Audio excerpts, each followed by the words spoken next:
Apakah kelebihan berdagang forex? Dagangan forex mempunyai beberapa kelebihan yang menarik kepada pemain pasaran keuangan. Berikut adalah beberapa kelebihan. 1. Kecairan tinggi. Pasaran forex ialah pasaran keuangan terbesar di dunia, dengan volum dagangan harian melebihi $6 triliun. Kecairan yang tinggi membolehkan pedagang masuk dan keluar pasaran dengan mudah, walaupun dengan jumlah yang besar, tanpa menjejaskan harga dengan ketara. 2. Pasaran dibuka 24 jam. Forex beroperasi 24 jam sehari dari Isnin hingga Jumaat, kerana ia melibatkan pasaran dalam pelbagai zon waktu global, Asia, Eropah dan Amerika. Ini memberi pedagang kelonggaran untuk berdagang pada bila-bila masa ia sesuai dengan jadual mereka. 3. Yuran transaksi yang rendah. Broker forex biasanya mengenakan yuran transaksi dalam bentuk spread, perbezaan antara harga belian dan jualan, yang agak rendah berbanding pasaran lain. Ini menjadikan forex lebih berpatutan untuk ramai pedagang. 4. Leverage tinggi.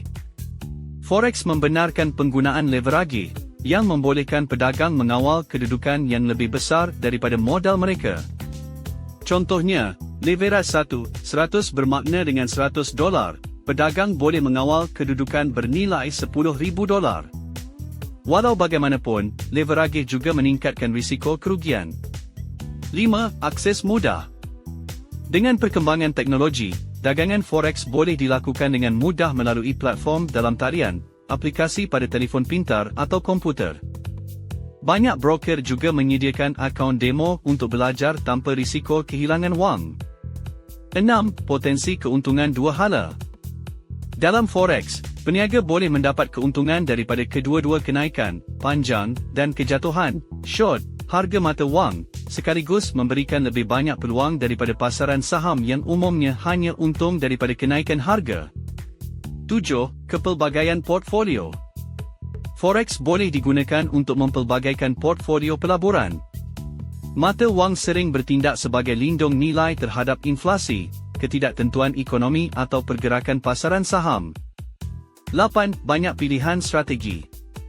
Pedagang forex boleh menggunakan pelbagai strategi, seperti scalping, dagangan hari, dagangan swing, atau perdagangan berdasarkan analisis asas dan teknikal, mengikut keutamaan dan gaya individu mereka.